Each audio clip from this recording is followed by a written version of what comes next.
और बार Bangladesh prime minister Sheikh Hasina को उन्हीं के देश में मौत की सजा सुना दी गई है। हसीना पर पिछले साल हुए स्टूडेंट प्रोटेस्ट को बेरहमी से कुचलने के आरोप थे।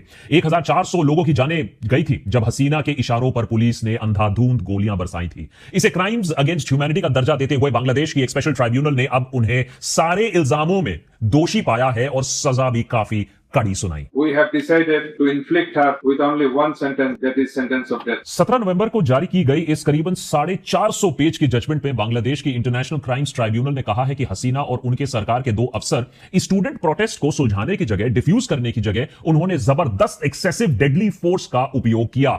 नतीजा, आजाद बांग्लादेश के इतिहास में सबसे ज्यादा खून खराबा 1400 मौतें, जो यूएन के आंकड़े हैं। बाय द वे, बांग्लादेश के आवाम का मानना है कि सच में आंकड़े इससे कई ज्यादा हैं। उधर शेख हसीना जो स्टूडेंट रेवोल्यूशन के बाद भारत में शरण ले रही हैं, उन्होंने इस जजमेंट को सिरे से खारिज करते हुए कहा कि उन पर लगे सभी आरोप गलत हैं। उन्होंने माना कि हां, कुछ गलतियां हुई थी उनके सरकार द्वारा, लेकिन साथ ही साथ उन्होंने बांग्लादेश की इंटरिम सरकार और इस ट्राइब्यूनल की इंपार्शियलिटी पर भी कड़े सवाल उठाए। उन्होंने बांग्लादेश के तत्कालीन सरकार को उनके खिलाफ हेग इंटरनेशनल क्रिमिनल कोर्ट में उन्हें ले जाने की चुनौती दी है। यह मांग की है कि अगर आप जस्टिस चाहते हो तो मुझे हेग में ट्रायल कराओ मेरा।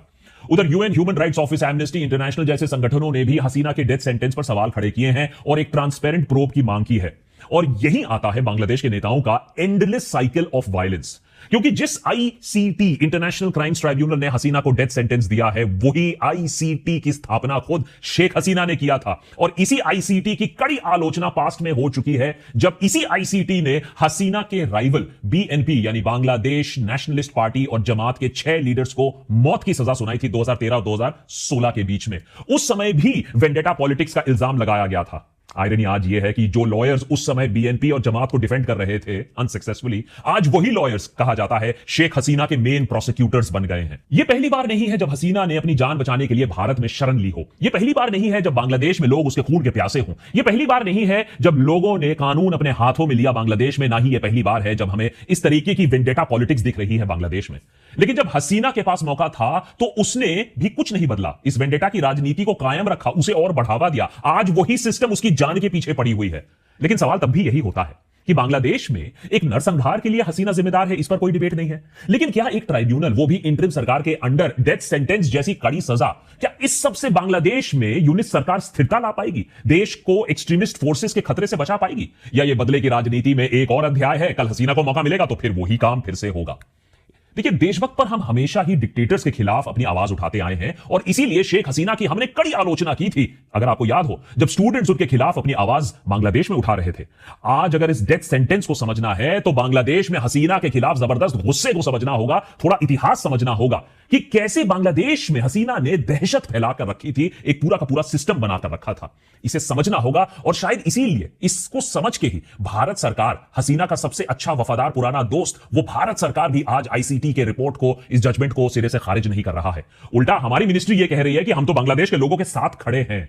अब वो अलग बात है कि भारत कभी भी हसीना को नए बांग्लादेश के सरकार के हवाले नहीं करेगी और इसी एक वजह से दोनों देशों के बीच में तनाव बना रहेगा। लेकिन भारत और बांग्लादेश के एनएसएज मिल रहे हैं, आपस में बातचीत हो रही है, तो इससे समझ में आता है कि दोनों देश ग्राउंड रियलिटी को भी समझते हैं। देशभक्त के आज के एपिसोड में समझेंगे क्यों बांग्लादेश की आवाम शेख हसीना के जान के पीछे अभी भी पड़ी हुई है। बांग्लादेश के इतिहास में यह कोई नई बात क्यों नहीं है, खुद हसीना के हाथ खून से क्यों लहूलुहान है, और अगर सजाए मौत हो भी जाती है मान लीजिए, तो क्या बांग्लादेश में अमन और चैन वापस आ जाएगा?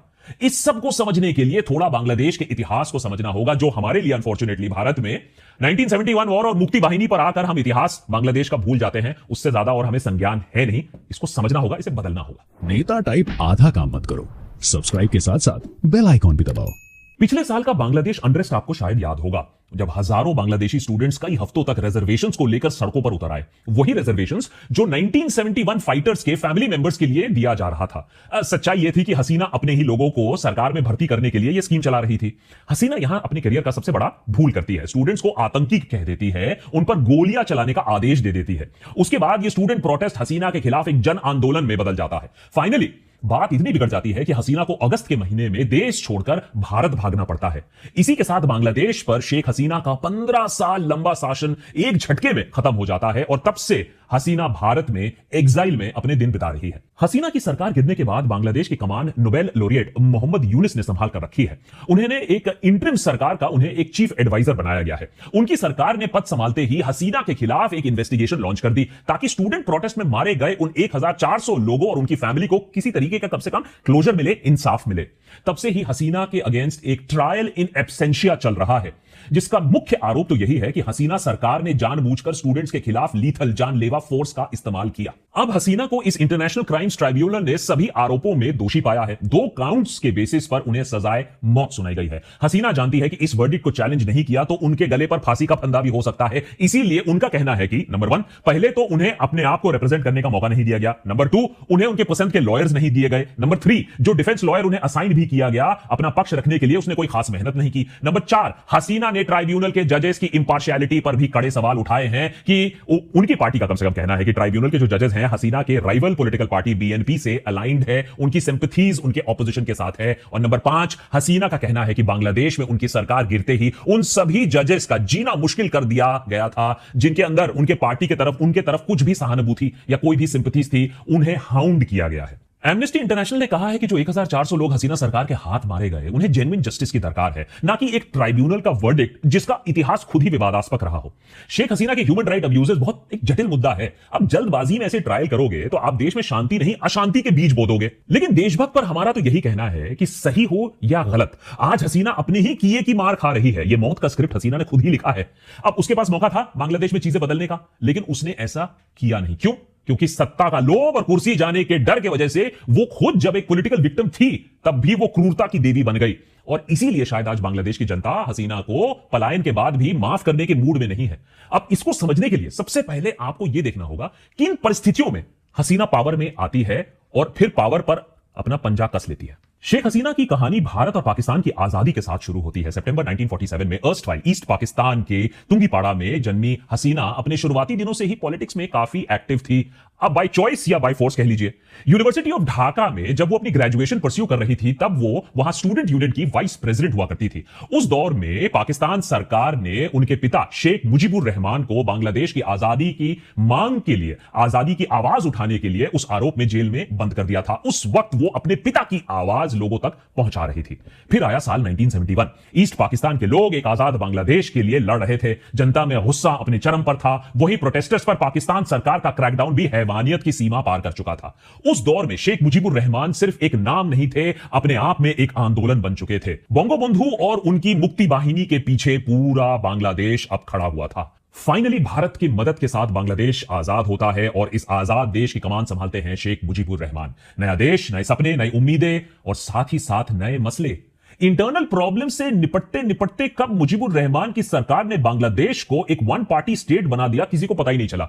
और इस नए देश में करप्शन शुरुआती सालों में ही इतना बढ़ने लगा कि रहमान की बोंगो बंधु वाली जो इमेज थी, जो उनका एक रिवर्ड इमेज था, वो कुछ ही सालों में मिट्टी में मिलने लगा। 4 साल के अंदर ही 15 अगस्त 1975 में उनके खिलाफ हुए एक मिलिट्री कू ने उनके और उनके शासन के लिए सब कुछ खत्म कर दिया। रहमान और उनकी पूरी फैमिली को उनके घर के अंदर घुसकर गोली मार दी गई। लेकिन किस्मत ने उनकी बेटी शेख हसीना के लिए कुछ और लिख कर रखा था। जिस वक्त बांग्लादेश में तख्ता पलट हो रहा था, मुजीबुर रहमान को रात के सन्नाटे में मौत के घाट उतार दिया जा रहा था, उस वक्त शेख हसीना और उनकी बहन रियाना जर्मनी में थी। उनके पूरे परिवार की इस तरीके से हत्या होने के बाद बांग्लादेश वापस जाना तो मुमकिन नहीं था। जनरल जियाउर रहमान ने, उनकी मिलिट्री सरकार ने उन बहनों को बांग्लादेश में लौटने से क्लियरली पब्लिकली मना भी कर दिया। उस वक्त Indian prime minister Indira Gandhi ने, जब उनकी सरकार थी, तो हसीना को मदद दी। हमारी सरकार ने उनको और उनकी बची हुई फैमिली को भारत में शरण दी। उन्हें 6 सालों तक टाइट सिक्योरिटी में महफूज रखा, ठीक जैसे आज मोदी सरकार हसीना को एक बार फिर से भारत में महफूज रख रही है। फाइनली साल 1981 शेख हसीना वापस बांग्लादेश पहुंचती है। अपने पिता का पॉलिटिकल मिशन आगे बढ़ाने की मंशा से आवामी लीग की कमान संभालती है। उस वक्त भी आज ही की तरह आवामी लीग एक ऐसी पार्टी बन चुकी थी जो देश के पॉलिटिकल लैंडस्केप से बस गायब होने वाली थी, लेकिन हसीना ने उसे फिर से रिवाइव किया। कहीं ना कहीं आज भी हसीना को लग रहा होगा, कहीं ना कहीं एक सोच अभी भी है आवामी लीग में कि अगर बांग्लादेश में हालात बिगड़ते हैं तो लोग फिर से आवामी लीग को याद करेंगे। साल 1991 बांग्लादेश के पॉलिटिक्स में अब एक नया मोड़ आता है। देश में पहली बार democratically largely free and fair elections होते हैं, लेकिन जब रिजल्ट्स आते हैं तो हसीना मेजॉरिटी मार्क तक नहीं पहुंच पाती है। सरकार उनकी पॉलिटिकल राइवल खालिदा जिया और उनकी बांग्लादेश नेशनलिस्ट पार्टी के हाथ लग जाती है। खालिदा जिया फॉर्मर प्रेसिडेंट एंड बीएनपी के फाउंडर जनरल जियाउर रहमान की वाइफ, जो कि बांग्लादेश के पॉलिटिक्स में कई टाइम से एक्टिव भी थी। शेख हसीना और उनके सपोर्टर्स ने इस इलेक्शन रिजल्ट को एक्सेप्ट करने से मना कर दिया। उन्होंने ओपनली बीएनपी पर धोखेबाजी और इलेक्शन फ्रॉड के आरोप लगाए। आवामी लीग ने प्रोटेस्ट शुरू किए। पार्लियामेंट में दूसरे ऑपोजिशन पार्टीज के साथ मिलकर खालिदा जिया की सरकार को बॉयकॉट करना शुरू कर दिया। बात सड़कों तक पहुंच गई। आखिरकार पॉलिटिकल प्रेशर के सामने खालिदा जिया झुक जाती है। उन्होंने अपनी कुर्सी एक नॉन पार्टी केयरटेकर गवर्नमेंट के हवाले कर दी ताकि फ्रेश इलेक्शंस हो पाए। और यहीं से बांग्लादेश की पॉलिटिकल स्टोरी में एक नया ट्विस्ट आता है, केयर टेकर गवर्नमेंट्स का। आगे जाके ये केयर टेकर गवर्नमेंट वाली सिस्टम काफी प्रॉब्लम्स क्रिएट करती है। उस पर एक सेकंड पर अभी आते हैं। 1996 के चुनाव में अल्टीमेटली शेख हसीना की आवामी लीग सरकार में पावर में आती है, इलेक्शंस जीतती है, शेख हसीना प्राइम मिनिस्टर बनती है। अब प्रोटेस्ट और बॉयकॉट की बारी बीएनपी की थी। जैसा हसीना ने जिया के साथ किया, अब उसे वापस वो फेवर मिलने वाला है। पार्लियामेंट में बॉयकॉट शुरू हो जाते हैं, जिससे सरकार चलना काफी मुश्किल हो जाता है, काफी दिक्कतें आती हैं। 1991 के बाद से बांग्लादेश पॉलिटिक्स में जो कुछ भी हुआ उसे बैटल ऑफ बेगम्स कहा जाता है, क्योंकि यहां दो पॉलिटिकली पावरफुल वुमेन सत्ता के लिए सालों तक लड़ती आई। प्रधानमंत्री की कुर्सी भी बारी बारी इन दोनों के बीच में ही घूमती रही। फिर बात करते हैं 2006 के इलेक्शन के बारे में। खालिदा जिया का टर्म खत्म होता है। इलेक्शंस करवाने के लिए फिर से एक मिलिट्री बैक्ड इंटरिम गवर्नमेंट की वापसी होती है, लेकिन इस बार इंटरिम सरकार के प्लान्स कुछ और ही थे। जनवरी 2007 में इयाजुद्दीन अहमद की केयरटेकर सरकार ने सडनली देश में इमरजेंसी डिक्लेयर कर दिया और इलेक्शंस पोस्टपोन कर दिया और मिलिट्री ने पावर अपने हाथ में रख लिया। हसीना और खालिदा जिया दोनों ही उनको उठाकर जेल में बंद कर दिया। काफी उथल पुथल और प्रोटेस्ट के बीच 2 साल तक यह सब चलता रहा। फाइनली 2008 में इमरजेंसी हटाई गई, दोनों लीडर्स को जेल से बाहर निकाला गया। दिसंबर में फ्रेश इलेक्शंस हुए और हसीना और उनकी आवामी लीग सरकार में अब फिर से पावर में वापस आती है और यहीं से होता है सब कुछ सत्यानाश। हसीना ने मान लिया हो कि भैया इस बार हम पावर में आ गए हैं, अब बाहर नहीं जाएंगे। इस बार उनका गोल क्लियर था, चाहे कुछ भी हो जाए कुर्सी नहीं छोड़ेंगे। और सत्ता में आने के बाद ही ना हसीना ने अपने प्लान को एक्शन में डाल दिया था। 2010 में हसीना की सरकार ने 5 फॉर्मर मिलिट्री ऑफिसर्स को एग्जीक्यूट करवा दिया, जिन्होंने दशकों पहले उनकी पिता की हत्या करवाई थी। उसी साल उन्होंने एक ट्राइब्यूनल की भी स्थापना की, जो बांग्लादेश के वॉर ऑफ इंडिपेंडेंस के समय हुई पेंडिंग वॉर क्राइम केसेस से डील करेगा।